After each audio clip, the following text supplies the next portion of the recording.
সিনেমাটা দেখবেন। তো এই বলবো কি, এই সিনেমাটা টিভিতে দেখার মতো নয়, এই সিনেমাটা বড় পর্দায় সিনেমা হলে বসে দেখাটা, পরিবারের সঙ্গে দেখে বুঝতে পারবেন ছবিটা কত বড় বা কত ভালো ছবি।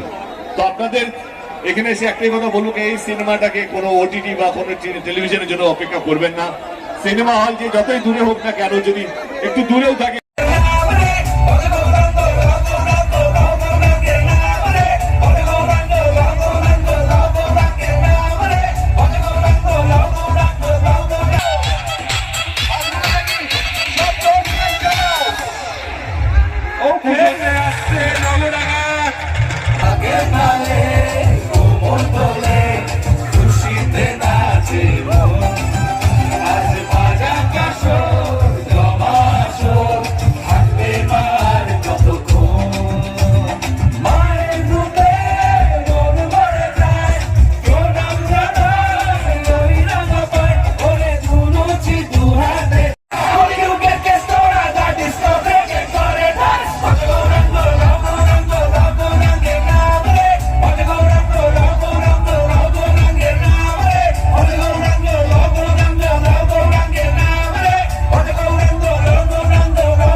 Gotta be a high, gotta be a Krishna love from start. Put your body move, put your body move.